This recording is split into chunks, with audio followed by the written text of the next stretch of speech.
कि उन्होंने कहा कि बूढ़ा एक सत्य है, बुढ़ापा एक सत्य है और ये हर किसी को आता है। ठीक है, नमस्कार, आदाब, सत श्री अकाल, राम राम, जय हिंद। मेरा नाम है J for Jagmohan, P for Pathak यानी जगमोहन पाठक। आप सभी लोगों का यूनिमॉक्स पर हार्दिक स्वागत, अभिनंदन एवं वेलकम।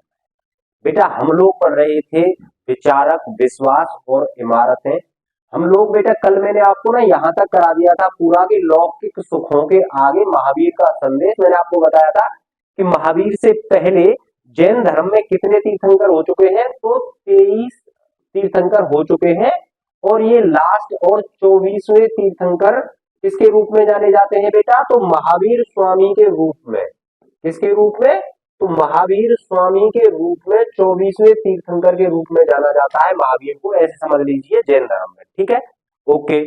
अगर बात की जाए कि पहले तीर्थंकर कौन थे, तो मैंने आपको कल ही बताया था, उनका नाम था ऋषभदेव। उनका नाम क्या था बेटा, उनका नाम था ऋषभदेव।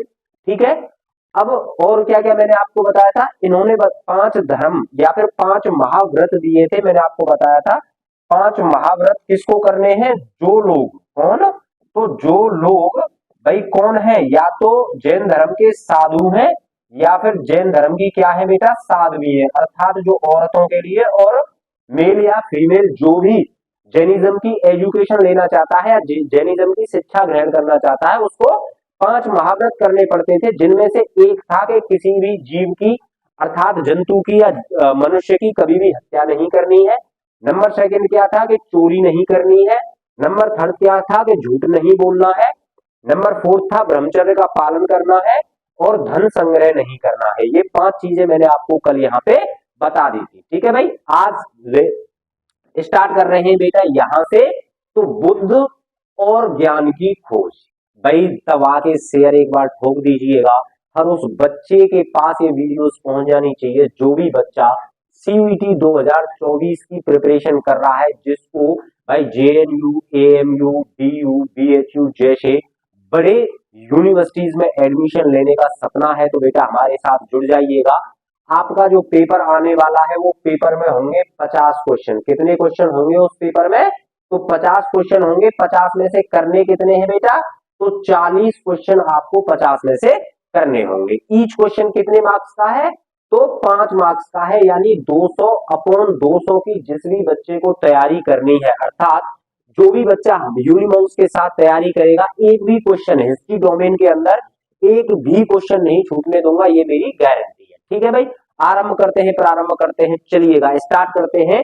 तो क्या है कि बुद्ध और ज्ञान की खोज, अर्थात देखिए मैं आपको बताता हूं हुआ क्या था कि भाई जो इनके पिता हुआ करते थे, जो नरेंद्र इनका नाम, ठीक है, जो सॉरी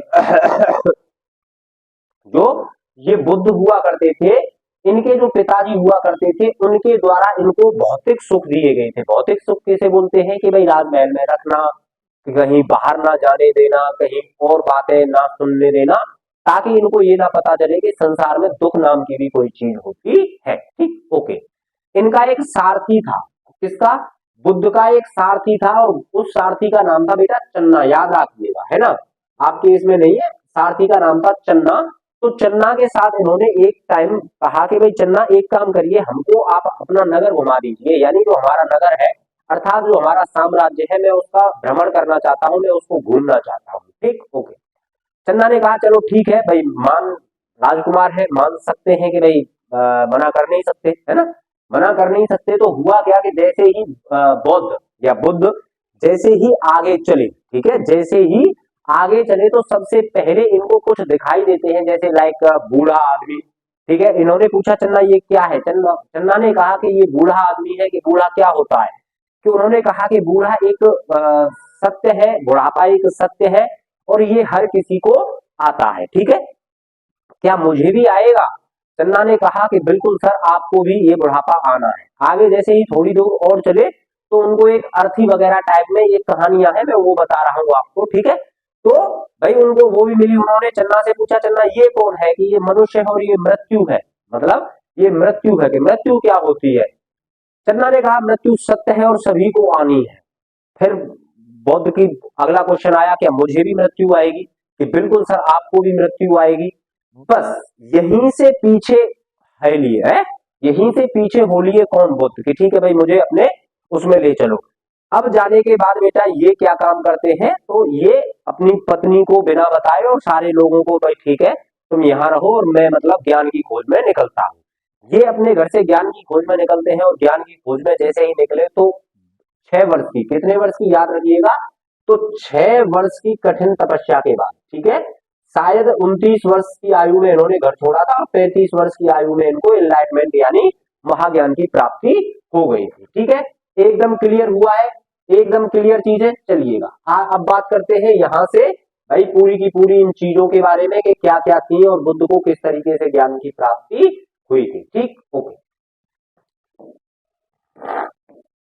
चलिए देखते हैं।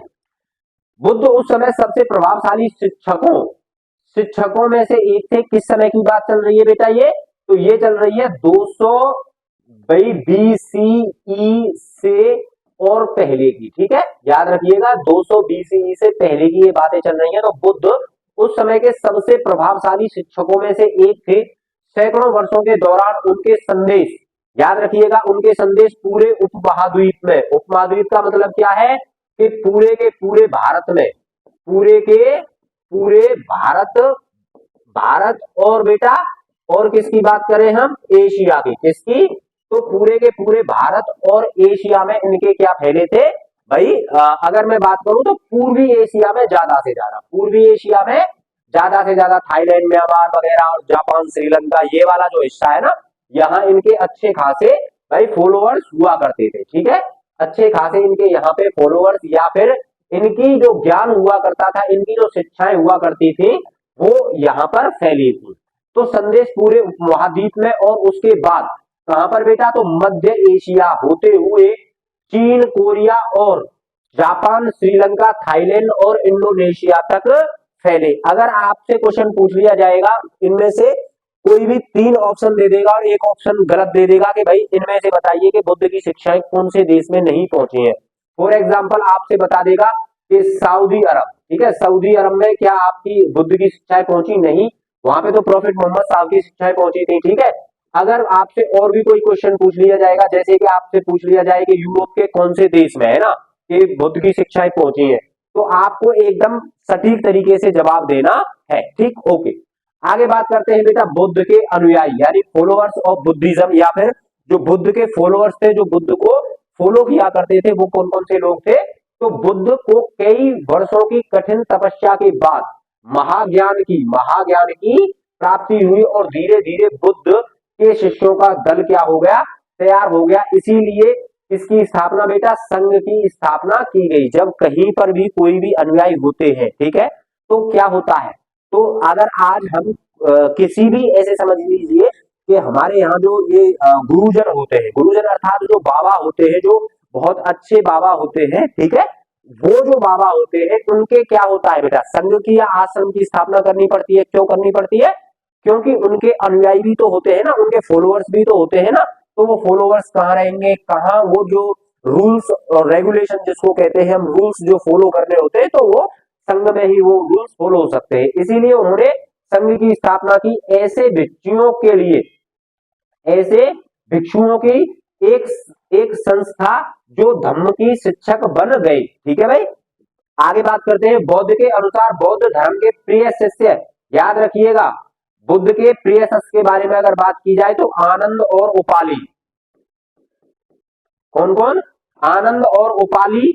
या फिर दोबारा से बता रहा हूं कि बौद्ध ग्रंथों के अनुसार बुद्ध के प्रिय शिष्य आनंद ने बुद्ध को समझाकर महिलाओं को संघ में आने की अनुमति मिली। अर्थात अब आपसे क्वेश्चन ये पूछ लिया जाएगा कि बुद्ध के उस शिष्य का नाम बता दीजिए जिसके द्वारा महिलाओं को संघ में प्रवेश दिलाने की इजाजत मिली थी, या जिसके द्वारा या जिसके समझाने पर। तो याद रखिएगा कौन था, उसका नाम था आनंद। उसका नाम क्या था, आनंद। दूसरे का नाम क्या था, दूसरे का नाम था उपाली। में आने की अनुमति मिली। बुद्ध की उपमाता महाप्रजापति गौतमी संघ में आने वाली प्रथम भिक्षुणी बनी। आपसे क्वेश्चन यही पूछ लिया जाएगा कि उस महिला का नाम बता दीजिए जो बुद्ध की प्रथम अनुयायी थी। तो इन्हीं की माँ या फिर इन्हीं की मौसी, याद रखिएगा इनकी ये जन्म देने वाली माँ नहीं थी, उपमाता यहाँ पर लिखा हुआ है, इसीलिए मैं आपको बार बार समझा रहा हूं कि ये इनकी जन्म देने वाली माता नहीं थी, इनकी मौसी थी, अर्थात इनका लालन पालन किया था इसके द्वारा, तो महाप्रजापति गौतमी के द्वारा लालन पालन किया गया था। और जो इनकी माँ थी वो जन्म के कुछ उपरांत समय बाद ही भाई कुछ समय बाद ही उनका देहांत अर्थात वो भाई खत्म हो गई थी, मर गई। ठीक है, तो याद रखिएगा पहली भिक्षुणी कौन बनी संघ में आने वाली, तो महाप्रजापति गौतमी। आपसे दूसरा क्वेश्चन इसी तरीके से पूछ लिया जाएगा कि भाई जो बुद्ध की फर्स्ट फीमेल डिसाइबल कौन हुआ करती थी। ठीक है, जो प्रथम महिला शिष्य थी वो कौन थी, तो इनका नाम था महाप्रजापति गौतमी। ठीक भाई, एकदम अच्छे से समझ में आया, दोबारा से बता रहा हूं, याद रखिएगा। तो बुद्ध उस समय के सबसे प्रभावशाली शिक्षकों में से एक थे। जो बुद्ध की शिक्षाएं थी वो पहले तो पूरे उपमहाद्वीप में यानी भारतवर्ष में फैली, उसके बाद बेटा मध्य एशिया होते हुए चीन, कोरिया और जापान, श्रीलंका, थाईलैंड, इंडोनेशिया तक पहुंच गए थे। बुद्ध के अनुयायी जो हुए थे उनके द्वारा बेटा संघ की स्थापना की गई, और इनका एक प्रधान शिष्य है, या फिर आप ये कहें कि सबसे जो प्रिय शिष्य हुआ करते थे उनका नाम था दो, आनंद और उपाली। ठीक है, कौन कौन से नाम थे, आनंद और उपाली था। तो जो आनंद था इसी के द्वारा मठ या संघ में भाई महिलाओं को प्रवेश दिलाने की अनुमति इसी के द्वारा मिली थी, या फिर इसी के कहने पर बुद्ध के द्वारा महिलाओं को अनुमति दी गई थी। याद रखिएगा इस चीज को। अगला क्वेश्चन आपसे क्या आने वाला है कि जो बुद्ध की उपमाता थी जिनका नाम था महाप्रजापति गौतमी, उन्हीं के या वो प्रथम महिला शिष्य बनी थी, या फिर संघ में आने वाली प्रथम महिला भिक्षुणी बनी थी। ठीक, एकदम क्लियर हुआ। चलिएगा आगे चलते हैं। कई स्त्रियां जो संघ में आई वे किसका बेटा, तो धम्म की उपदेशिकाएं बन गई। धम्म की उपदेशिकाओं का मतलब क्या है भाई, धम्म का मतलब होता है ज्ञान। ठीक है, धम्म का मतलब क्या होता है, ज्ञान। भाई क्या होता है, ज्ञान होता है। तो उपदेशिकाओं का मतलब क्या होता है, ज्ञान देने वाली। क्या चीज बेटा, तो ज्ञान देने वाली। ज्ञान देने वाली कौन बन गई थी, तो भाई इनके जो संघ में जो स्त्रियां आई थी वो उपदेशिकाएं बन गई। आगे चलकर वे क्या कहलाई बेटा, वो थेरी बनी, जिसका मतलब ऐसी महिलाएं जिन्होंने क्या कर लिया हो, निर्माण प्राप्त कर लिया हो, अर्थात पूर्ण ज्ञान प्राप्त कर लिया हो, पूर्ण ज्ञान प्राप्त कर लिया हो। याद रखिएगा ये क्वेश्चन आपसे 100% पूछा जाना है कि वे स्त्रियों के नाम बता दीजिए जो संघ में आकर उपदेशिकाएं बन गई थी, उनको आगे चलकर क्या कहा जाता था, तो उनको आगे चलकर थेरी कहा जाता था, या वो थेरी बन गई। और जिसका मतलब होता है कि ही गॉट फुल एनलाइटमेंट, अर्थात जो पूर्ण महाज्ञान की प्राप्ति कर चुकी हो। और बौद्ध धर्म में भाई महाज्ञान की प्राप्ति को क्या कहा जाता है, तो महाज्ञान की प्राप्ति को ही कहा जाता है निर्वाण। ठीक है, एकदम क्लियर हुआ। एकदम एक भी पॉइंट ऐसा तो नहीं है आपका जो छूट गया हो, है ना, एक भी पॉइंट ऐसा नहीं है जो छूट गया हो। अरे तो पापा की परी और मम्मी के मगरमच्छ दबा के शेयर क्यों नहीं कर रहे हो। जब आपका एक भी क्वेश्चन छूटा ही नहीं है, एक एक क्वेश्चन की गारंटी ले रहा हूं, 44 में से 40 दिला के रहूंगा मैं आपको। एक भी क्वेश्चन ऐसा नहीं जाएगा। एक बार आप लोग अच्छे से अपनी कॉपी पेन लेके इसको राइट डाउन करेंगे।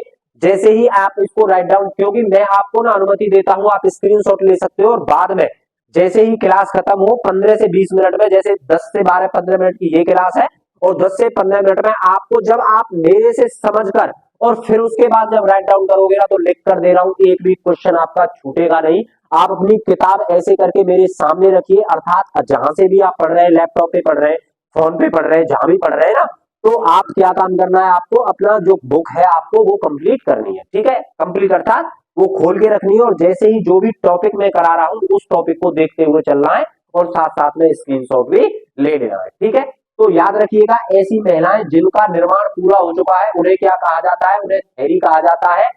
ये क्वेश्चन आपसे पूछा जाएगा 100% के वे महिलाएं जो संघ में क्या प्राप्त कर लेती थी, जो निर्वाण प्राप्त कर लेती थी, उनको क्या कहा जाता था, उनको थेरी कहा जाता था, या थेरी बनी थी। ठीक, अब आते हैं स्तूपा पे। स्तूपा का मतलब क्या होता है, स्तूपा का बेसिकली मतलब होता है कि बौद्ध धर्म में वे स्थान जो जहां पर बौद्ध के कुछ अवशेष या फिर जो भगवान बुद्ध थे उनके द्वारा वहां कुछ समय व्यतीत किया गया। ठीक है, या बुद्ध के कुछ अवशेष जो है वो वहां पर मिले हुए हैं। इस तरीके से आप कह सकते हो कि स्तूप की डेफिनेशन या स्तूपास की डेफिनेशन ये होती है। जैसे कि बौद्ध साहित्य में कई चैत्यों की चर्चा है, इसमें बुद्ध के जीवन से जुड़ी जगहों का वर्णन है। मैंने वही बताया ना कि बुद्ध ने जिन जगहों पर क्या किया है बेटा, कुछ टाइम व्यतीत किया है, कुछ टाइम स्पेंड किया था, उन्हीं को क्या कहा जाता है, उन्हीं को स्तूपास कहा जाता है।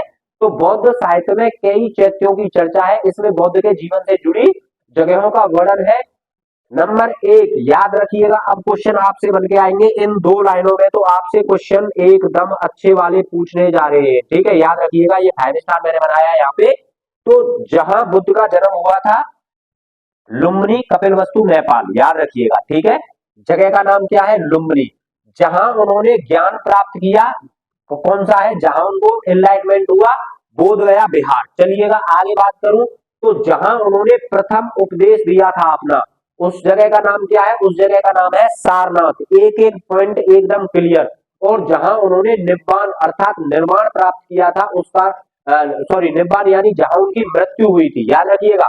इसको ऐसे भी बोल सकते हैं, जहां उनकी मृत्यु हुई थी, निब्बान माने है मृत्यु, ठीक है। जहां उन्होंने निब्बान प्राप्त किया था, उस जगह का नाम क्या है, कुशीनगर। 4 क्वेश्चन है यहां से आपसे और माफी चाहूंगा, इन चारों के चारों क्वेश्चन आपसे पूछे जाने हैं, ठीक है। धीरे धीरे ये सभी स्थान क्या हो गए बेटा, ये सभी स्थान पवित्र हो गए। और बुद्ध के समय से लगभग 200 वर्षों बाद, ठीक है, अशोक ने लुम्बिनी में अपनी यात्रा की याद में क्या बनवाया था, एक स्तंभ बनवाया था। तो जहां तक मुझे याद है, तो भाई जो अशोक है वो अपने रूलिंग पीरियड के 20वें वर्ष, शायद 20वें वर्ष कहां गया था, तो बेटा लुम्बिनी गया था। लुम्बिनी कौन सा स्थान था, जहां भगवान बुद्ध का क्या हुआ, जन्म हुआ था। भाई बोध गया कौन सा स्थान था, जहां भगवान बुद्ध को ज्ञान की प्राप्ति हुई थी। और जो प्रथम उपदेश था उनका, जो भाई उनका जो जैसे कहते हैं ना, प्रथम वाक्यांश कह लीजिए, या फिर जो प्रथम ज्ञान उन्होंने किसी भी जगह पर दिया था, या प्रथम जो उपदेश था, उस जगह का नाम था सारनाथ। और जहां उनकी मृत्यु हुई या निब्बान जिन्होंने प्राप्त किया, उस जगह का नाम था कुशीनगर, ठीक है। धीरे धीरे ये सभी स्थान क्या हो गए थे, एकदम पवित्र हो गए थे। और बुद्ध के समय से लगभग 200 ईयर्स बाद में, ठीक है, 200 वर्ष बाद अशोक के द्वारा किसकी यात्रा की गई थी, तो लुम्बिनी की यात्रा की गई थी। एकदम क्लियर हुआ, आगे बढ़ते हैं। स्क्रीनशॉट ले लीजिएगा, अगर कोई भी बच्चा स्क्रीनशॉट लेने में रह जाता है तो याद रखिएगा, बैक करके भाई आप लोग इसको ले सकते हो। चलिएगा आगे बढ़ते हैं। स्तूपों की खोज किसके द्वारा की गई थी, तो ये थोड़ा सा हम आगे पढ़ लेते हैं। नंबर 1 क्या है, तो अमरावती और सांची की नियति, अर्थात 2 स्तूपास मिले हैं, या फिर 2 स्तूपास के बारे में हमारे पास ज्यादा जानकारी है। नंबर 1 अमरावती और नंबर 2 क्या है, सांची। चलिएगा एक अंग्रेज अधिकारी हुआ करता था, या ईस्ट इंडिया कंपनी में एक अंग्रेज अधिकारी था, जिसका नाम था कर्नल कॉलिन मैकेंजी। नाम क्या है, याद रखिएगा, कर्नल कॉलिन मैकेंजी नामक एक अंग्रेज अधिकारी इस इलाके से गुजर रहे थे। कौन से इलाके से, तो अमरावती वाले इलाके से गुजर रहे थे। हालांकि उन्हें कई मूर्तियां पाई, पर उनका विस्तृत चित्रांकन भी किया गया था उसके द्वारा, लेकिन उनकी जो रिपोर्ट थी वो कभी नहीं छपी थी। केवल आपसे एक ही क्वेश्चन पूछ लिया जाएगा कि अमरावती और सांची स्तूपास की खोज किसके द्वारा की गई थी, तो याद रखिएगा, ये खोज की गई थी एक ब्रिटिश ऑफिसर के द्वारा, जिसका नाम क्या था, जिसका नाम था कर्नल कॉलिन मैकेंजी। कोई दिक्कत, कोई परेशानी यहां तक, तो बेटा दबा के एक बार फिर से शेयर कर दीजिएगा। अगर आपको क्लासेस अच्छी लग रही है, अगर आपकी समझ में चीजें आ रही हैं, आपको लग रहा है कि हमारे पीवाईक्यू यहां से हो रहे, मैं ये नहीं कहता आप किसी का भी पीवाईक्यू उठा लीजिए, जहां से भी आपको पीवाईक्यू मिले, चाहे आपको ऑनलाइन पीवाईक्यू मिले, चाहे आपको ऑफलाइन पीवाईक्यू मिले, चाहे आपके टीचर आपको पीवाईक्यू करा रहे हो स्कूल में, ठीक है, कोई दिक्कत नहीं है। कैसी भी मेरे से पढ़कर, एक बार यहाँ यूनिमॉन्क से पढ़कर बेटा आप लोग अपने खुद के पीवाईक्यू लगाइए, ताकि आपको पता चले कि हाँ सर कितना अच्छा पढ़ा रहे हैं, यूनिमॉन्क हमारे साथ वाकई में कंधे से कंधा मिलाकर चल रहा है, ठीक है। आगे बढ़ते हैं। पुरातत्व वेद H.H. कोल, ये नाम भी याद रख लीजिएगा। तो पुरातत्व वेदों H.H. कोल उन मुट्ठी भर लोगों में से एक थे जो अलग सोचते थे। उन्होंने क्या लिखा, उन्होंने लिखा, H.H. कोल के द्वारा लिखा गया कि इस देश में अर्थात भारत देश में भाई जो एंसेंट चीजें हैं, जो भाई पुरातात्विक चीजें हैं, या फिर जो पुरानी चीजें हैं, उनकी कोई कमी नहीं है। लेकिन क्या हुआ, जैसे कि आपको पता है ना कि अंग्रेज जो लोग थे, हमारी बहुत सारी स्टेचूज यानी मूर्ति वगैरह जो हमारे एंसेंट इंडिया की धरोहर थी, धरोहर कैसे बोलते हैं, जो हमारा सम्मान था, उनको लूट कर ले गए थे, ठीक है। तो यही चीज H.H. कोल ने लिखा है। उन्होंने लिखा कि इस देश की प्राचीन कलाकृतियों की लूट होने देना, अर्थात जो इस देश के प्राचीन कलाकृतियां हैं, जो पुरानी कलाकृतियां हैं, इस देश में जो लूट हो रही है, इनको देखना मुझे किसके बराबर लगता है? तो मुझे आत्मघाती हमले के बराबर और असमर्थनीय लगता है, मतलब मैं इसका समर्थन नहीं कर सकता हूं। ठीक है, एच स्कूल से शायद आपसे प्रश्न ना पूछा जाए, लेकिन आपको याद जरूर रखना है इनका नाम। ठीक, ओके, चलिएगा, आज के लिए इतना ही था। एकदम दबा के शेयर कर दीजिएगा। फिर से दोबारा बता रहा हूं कि जो स्तूपाज की खोज थी, जो स्तूपाज की खोज थी, वो किसके द्वारा की गई बेटा? वो की गई थी भाई कर्नल कॉलिन मैकेंजी के द्वारा। ये कौन था? ये ब्रिटिश ऑफिसर था। ठीक है, और इसके द्वारा कई मूर्तियां और उन पर लिखा भी गया था, लेकिन इसकी रिपोर्ट कभी छप नहीं पाई है। और एच कोल ने कहा था कि भारत देश की प्राचीन कलाकृतियों की लूट होने देना मेरे लिए एक आत्मघाती हमले के बराबर होता है। ठीक है, कल मिलूंगा इसी टाइम पर, तब तक के लिए नमस्कार, जय हिंद।